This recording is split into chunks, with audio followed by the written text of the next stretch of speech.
These are difficult financial times, and reducing store shrink to recover lost profits has never been more important.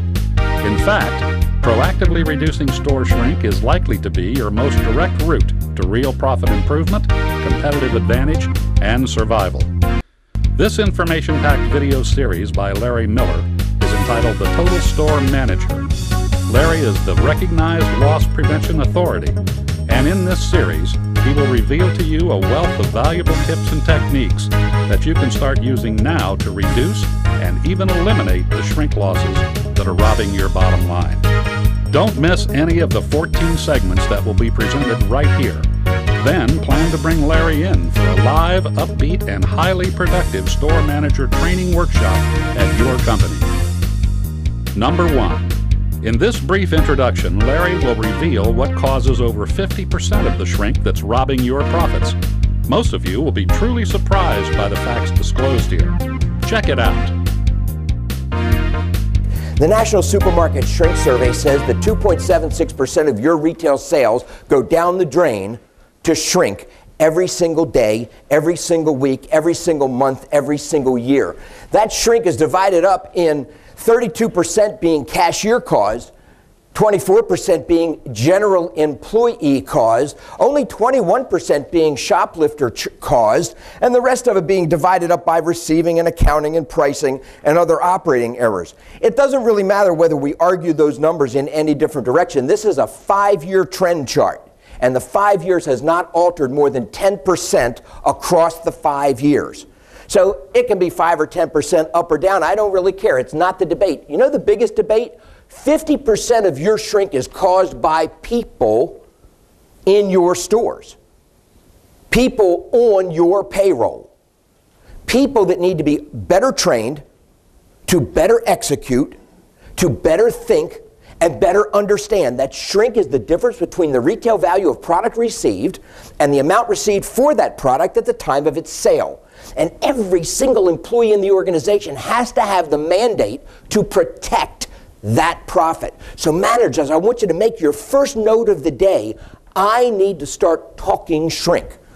I need to be able to see shrink every single day. I need to be able to communicate shrink every single day. Now, how you do that cannot be left to chance, because once you know what causes shrink, you need to understand better where shrink is in your stores.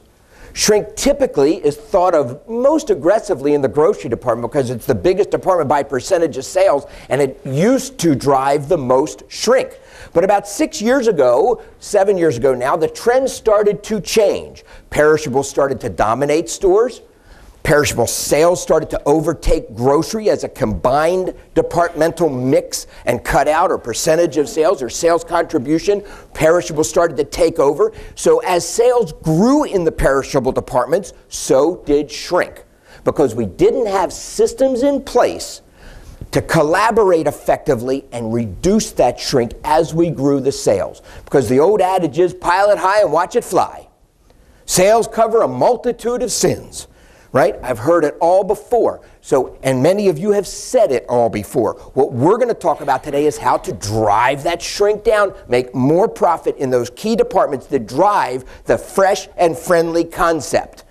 That's what's urgent. Drive the fresh and friendly concept. We drive sales up. We drive shrink down. We make happier customers. Our sales go up. Our shrink goes down. Our sales go up. Our shrink go down. That's what works in every market. But you, in New Jersey, have the unique challenge of having an extremely intense competitive market. And as independent operators, you can win this battle. All you have to do is to decide that you want to win this battle. And start, as I said before, to change your mindset. So we know where shrink is, what its causes are.